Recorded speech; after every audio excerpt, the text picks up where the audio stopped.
Hello friends. तो हम लोग टॉर्क पढ़ रहे थे और टॉर्क का डेरिवेशन लोग देख चुके थे। टॉर्क के बारे में जान चुके थे कि ये एक मोमेंट ऑफ फोर्स है। बेसिकली हम इसको एंगुलर फोर्स भी कह सकते हैं। तो टॉर्क का डेरिवेशन हम लोग लास्ट लेक्चर में देख चुके थे। आइए थोड़ा सा उसमें आगे बढ़ते हैं। उम्मीद है वो आप लोगों को समझ में आ गया होगा। कोई भी प्रॉब्लम हो तो कमेंट बॉक्स में आप पूछ सकते हैं नीचे। तो इस पे आते हैं हम लोग टॉर्क पे, थोड़ा आगे बढ़ते हैं। टॉर्क का डेरिवेशन हम लोग कर चुके थे। टॉर्क का डेरिवेशन क्या था? तो उस डेरिवेशन से हम लोग का जो फॉर्मूला निकल के आया था in terms of force and R radial vector, तो वो जो फॉर्मूला निकल के आया था वो बेसिकली वो फॉर्मूला जो था हम लोग के पास वो आर क्रॉस एफ फॉर्मूला निकल के आया था। Torque is equals to R cross F. आप लोग को ये दिख रहा होगा स्क्रीन पे कि टॉर्क इज इक्वल्स टू क्या था हमारे पास, आर क्रॉस एफ। अब यहाँ से आया क्रॉस प्रोडक्ट में, ध्यान दीजिएगा दोनों वेक्टर्स क्रॉस प्रोडक्ट कम्यूटेटिव नहीं होता है। ये means A cross B is not equal to B cross A. तो ध्यान दीजिएगा कि आर क्रॉस एफ, आप कभी भी इसको गलती से एफ क्रॉस आर मत लिख दीजिएगा। ऐसा डेरिवेशन में भी हम लोग इस बात को डिस्कस कर चुके हैं। अब यहाँ से ये चीज़ आया कि आर क्रॉस एफ है टॉर्क। अगर टॉर्क आर क्रॉस एफ है, क्रॉस प्रोडक्ट में हम लोग जानते हैं कि जो रिजल्टेंट होता है वो दोनों के दोनों वेक्टर के प्लेन के परपेंडिकुलर होता है। तो torque is perpendicular to plane of vector R cross F, that is perpendicular to the plane of vector R and F. R और एफ, मान लीजिए वेक्टर आर है, ये वेक्टर एफ है, तो इन दोनों से जो प्लेन बनेगा ये कुछ ऐसा प्लेन बनेगा। तो इस प्लेन के परपेंडिकुलर होगा, that is either outward, radially outward और इनवर्ड, इनटू द प्लेन और on to the plane. This will be into और ऑन टू। अगर हम लोग जा रहे हैं जैसे ये आर वेक्टर मान ले रहे हैं और ये एफ वेक्टर, तो आर क्रॉस एफ यानी फर्स्ट टू सेकंड, यानी R to F anti clockwise हो जाएगा इस केस में जो हम बना रहे हैं। तो आर टू एफ, तो ये अगर एंटी क्लॉकवाइज होगा तो एंटी क्लॉकवाइज होगा तो आउटवर्ड, ये हो जाएगा आर क्रॉस एफ, ठीक है। और इनटू वाला जो हो जाएगा उसका रिवर्स हो जाएगा ना, एफ क्रॉस आर। तो हम लोग को टॉर्क से मतलब, तो टॉर्क हमारा ये हो जाएगा आर क्रॉस एफ, अगर ये आर वेक्टर है तो, और ये एफ वेक्टर है तो आर से एफ ऐसे जाएगा एंटी क्लॉकवाइज, ऐसे आर टू एफ। क्लियर है? आर से एफ की तरफ। क्लियर है? कोई दिक्कत? तो जब भी कोई क्रॉस प्रोडक्ट होता है तो resultant is perpendicular to the plane of both the vectors, plane formed by both the vectors. तो plane formed by vector r and f, तो torque will be perpendicular to the plane, तो direction of torque will be perpendicular to the plane. Clear है? Next point आते हैं हम लोग। अब perpendicular है तो यानी दोनों वेक्टर के परपेंडिकुलर होगा। तो ये क्या बताएगा, जब दोनों वेक्टर के परपेंडिकुलर होगा तो दोनों वेक्टर से डॉट प्रोडक्ट क्या होगा, जीरो। जैसे ही परपेंडिकुलर की बात है तुरंत दिमाग में कुछ बातें स्ट्राइक करनी चाहिए कि परपेंडिकुलर है तो डॉट प्रोडक्ट जीरो होगा।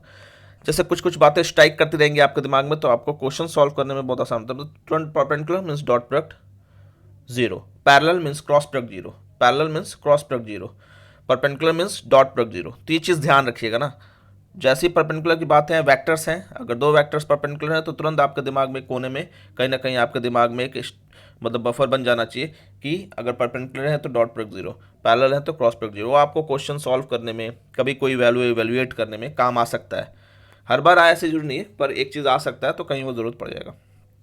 अब इसमें हम लोग जानते हैं कि जो आर वेक्टर है, यहाँ जो आर वेक्टर आपको दिख रहा है, ये आर वेक्टर जो है वो उसका डायरेक्शन क्या होगा, तो ये जो होगा ये रेडियली आउटवर्ड होगा बेसिकली, ठीक है। और ये होगा कहाँ से, जैसे अब हम लोग रोटेशन की बात करें तो रोटेशन हमेशा किसी न किसी एक एक्सिस के अबाउट होगा, रोटेशन हमेशा किसी न किसी एक एक्सिस के अबाउट होगा। तो जैसे इस केस में देखिएगा, तो ये अगर हम लोग मान लेते हैं कोई 3D बॉडी है ऐसे, ठीक, और ये एक्सिस है हमारा। अब अगर ये, तो आर वेक्टर जो होगा, मान लीजिए किसी एक पॉइंट पे यहाँ फोर्स लगा हुआ है, इसी फोर्स की वजह से हमको टॉर्क देखना है। ये जो फोर्स लगा हुआ है, ये यहाँ फोर्स लगा हुआ है, इस फोर्स की वजह से हमको टॉर्क देखना है, ठीक है। तो इस फोर्स की वजह से अगर हमको टॉर्क देखना है, जो यहाँ ये फोर्स लगा हुआ है, तो इस फोर्स की वजह से जो, तो आर हमको जो निकालना होगा वो आर कहाँ से होगा, एक्सिस ऑफ रोटेशन से। ये एक्सिस ऑफ रोटेशन हमारा, क्लियर है। इस एक्सिस ऑफ रोटेशन से to the point of application of force, यानी point of axis of rotation to the point of application of force. R is the radial vector, clear है, यहां देखिए R is the radial vector from axis of rotation to the application of force, ठीक है, to the point of application of force. तो axis of rotation से to the point of application of force. ये ध्यान दीजिएगा, ये हमेशा radially outward होगा, यानी एक्सिस ऑफ रोटेशन से अवे रहेगा, ठीक है, radially outward from axis of rotation. Clear है, कोई दिक्कत? तो ये पॉइंट क्लियर हो गया आपको।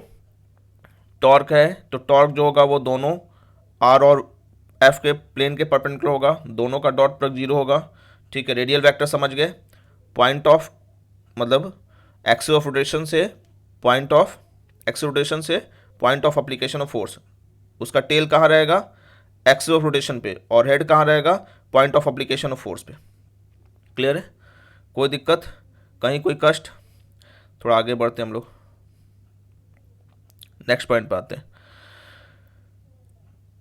टॉर्क, टॉर्क के बारे में हम लोग जानते हैं। Torque responsible for the change in rotation motion.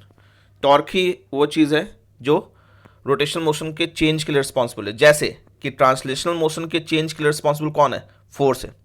जैसे ट्रांसलेशनल मोशन के चेंज के लिए रिस्पॉन्सिबल कौन है, फोर्स, वैसे ही सिमिलरली, ठीक है, rotation motion, change in rotation motion is done by torque. अगर टॉर्क है तो रोटेशन मोशन में चेंज होगा, टॉर्क नहीं है तो रोटेशनल मोशन में चेंज नहीं होगा।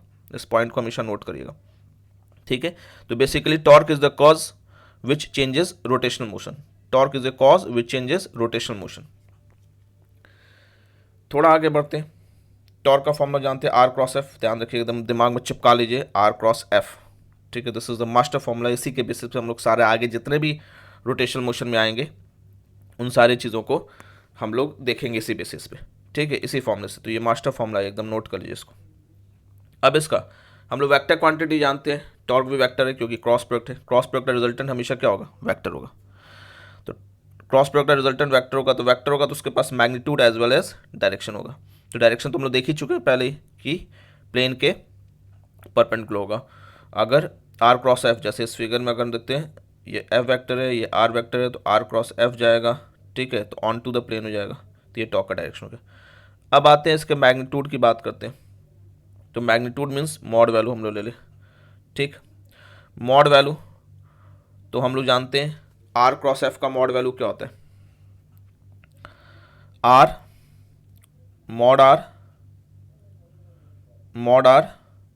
Mod F sine theta. Theta क्या होगा, mod of A cross B, mod A mod B sine theta. Theta is the angle between A and B. Similarly यहाँ पे ए की जगह आर है, बी की जगह एफ है, तो mod R mod F sine theta, and theta is the angle between R and F. तो if this is R, this is F, तो this is the angle theta, this is the theta. Clear है, कोई दिक्कत? तो ये magnitude हम लोग देख रहे हैं, ध्यान दीजिएगा, मैग्नीट्यूड, डायरेक्शन हम लोग देख चुके हैं, direction perpendicular to the plane of R and F, perpendicular to the plane formed by R and F. Now इसको थोड़ा सा ये देखिए कि R mod of F sine theta है, तो अगर हम मॉड ऑफ आर अलग ही रखें तो तीनों प्रोडक्ट में, और mod of F sine theta को एक साथ ले लें। क्लियर है, ये आर को हम लोग अलग रखें, ठीक है, ये आर को अलग रखें और एफ साइन थीटा को अलग ले लें, mod of F sine theta. तो अगर ये आर था, ये एफ था, तो एफ का दो कंपोनेंट होगा, एक ए लॉन्ग आर होगा, दोनों के बीच का एंगल थीटा है, along R mod F cos theta, और perpendicular to the R mod F sine theta. अगर ये आर है, क्लियर है, दिस इज आर, तो एफ के दो कंपोनेंट होंगे, दोनों के बीच का थीटा है, तो दिस, जिधर थीटा होता है उधर कॉस्ट वाला कंपोनेंट, और जिधर थीटा नहीं होता उधर साइन वाला। क्लियर है ना, ये हाइपोटेनस है, तो ये बेस और ये परपेंडिकुलर, बेस कॉस थीटा और परपेंडिकुलर जो होगा साइन थीटा, तो this is mod F cos theta, this is mod F sine theta. तो यहाँ देखिए ये वाला जो है mod F cos theta parallel हो गया आर के, पैरेलल अलोंग द आर है कंपोनेंट, और मॉड एफ साइन थीटा जो है परपेंडिकुलर है। तो यहाँ पे देखिए R into mod F sine theta, तो मॉड एफ साइन थीटा जो है वो आर के परपेंडिकुलर है, तो इसको हम लिख सकते हैं कि mod R into perpendicular component of F, perpendicular component of F, F sine theta को हम एफ परपेंडिकुलर कंपोनेंट लिख सकते हैं, इसको लिख सकते हैं, ये एफ परपेंडिकुलर कंपोनेंट है, ठीक है। ये वाला जो है तुम्हारा आपका ये एफ का परपेंडिकुलर कंपोनेंट है, किसके परपेंडिकुलर, आर के परपेंडिकुलर, क्लियर है। तो इस चीज़ को हम लोग यहाँ से देख सकते हैं कि जैसे यहाँ पे जैसे ये आर था ये वेक्टर और ये एफ, आर कहाँ से कहाँ होगा, एक्सिस ऑफ रोटेशन से पॉइंट ऑफ एप्लीकेशन, आर कहाँ से होगा, ये एफ है तो आर होगा axis of rotation two point of application. तो एफ के दो कंपोनेंट होंगे इधर और इधर, तो ये परपेंडिकुलर वाला है, तो ये वाला कंपोनेंट हमको लेना है, तो R into F perpendicular, clear है। ओके, तो आगे बढ़ते हम लोग नेक्स्ट उसी चीज़ को, जैसे देखिए इसी सेम चीज़ को हम लोग क्या भी लिख सकते हो, वही जैसे मॉड ऑफ टाउ था, तो mod of tau is mod F mod R mod F sine theta, mod R mod F sine theta.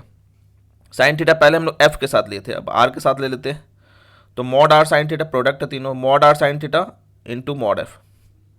अब मॉड आर साइन थीटा यानी इस बार आर को रिजॉल्व करते हैं, ये आर है ये एफ है, दोनों के बीच में थीटा था, आर को रिजॉल्व किए तो जिधर थीटा है उधर आर कॉस थीटा, आज इधर थीटा नहीं परपेंडिकुलर वाला क्या हो जाएगा आर साइन थीटा, तो इस बार आर साइन थीटा जो है आर परपेंडिकुलर हो गया, तो एफ के लॉन्ग आर कॉस थीटा और एफ के परपेंडिकुलर आर साइन थीटा।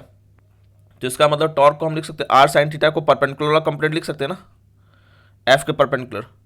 हम लोग क्या किए इस बार एफ के लॉन्ग रिजॉल्व किए, आर को रिजॉल्व किए, दोनों वेक्टर किसी को रिजॉल्व कर सकते थे, इससे पहले वाले में हम लोग एफ को रिजॉल्व किए थे, इस वाले में हम लोग आर को रिजॉल्व किए, तो आर को ये थीटा है तो आर को एफ के लॉन्ग करेंगे आर कॉस थीटा और एफ के परपेंडिकुलर करेंगे तो आर साइन थीटा, तो this is the perpendicular one to the F, F के परपेंडिकुलर आर साइन थीटा, तो इसको हम लिख सकते हैं आर साइन थीटा को R perpendicular into mod F, तो torque can be written as R perpendicular into mod F.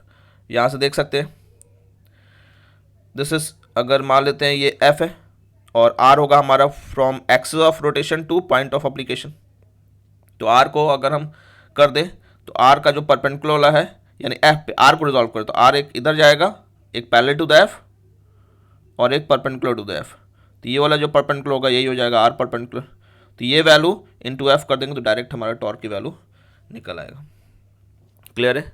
तो ये एक छोटा सा तरीका आपको पता है आर क्रॉस एफ को सॉल्व करने का, अभी और भी हम लोग नेक्स्ट लेक्चर में देखेंगे कि आर क्रॉस एफ के और कैसे अप्लाई करेंगे, फिर कुछ क्वेश्चंस भी सॉल्व करेंगे नेक्स्ट लेक्चर में। तो अभी के लिए इस लेक्चर के लिए इतना ही। इस जो ये आप स्लाइड्स देखे हैं, अगर आपको स्लाइड्स चाहिए तो इसका इमेज फॉर्म में आपको टेलीग्राम पे मिल जाएगा, आप टेलीग्राम पे लीलावती क्लासेस सर्च करिएगा, टेलीग्राम पे लीलावती क्लासेस सर्च करिएगा तो आपको ये मिल जाएगा, क्लियर है। कोई दिक्कत, लीलावती क्लासेस आपको सर्च करना है, Lilavati classes,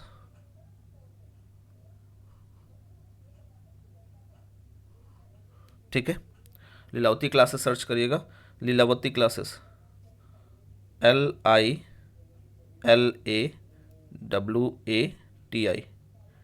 classes CLASSES Telegram पे, ठीक है। तो वहाँ पे मैं टेलीग्राम पे इस चैनल पे मैं डाल दूंगा लीलावती क्लासेस पे, आप वहाँ से डाउनलोड कर सकते हो, इमेज फॉर्म में रहेगा। आगे जैसे भी ऐसा कोई लेक्चर मैं स्लाइड सिस्टम से बनाऊंगा तो उसके इमेजेस आपको इसी टेलीग्राम वाले इस ग्रुप पे मिल जाएगा आपको, ठीक है। तो नेक्स्ट लेक्चर पे मिलते हैं, तब तक अभी आराम से ये पैंडमिक चल रहा है, कोरोना का टाइम है, तो आराम से अपने आप को मास्क, अगर बाहर निकलना है तो मास्क और सैनिटाइज़र का ध्यान रखिएगा और सोशल डिस्टेंसिंग मेंटेन रखिएगा। बाकी नेक्स्ट लेक्चर में हम लोग फिर मिलते हैं, till then stay safe, thank you.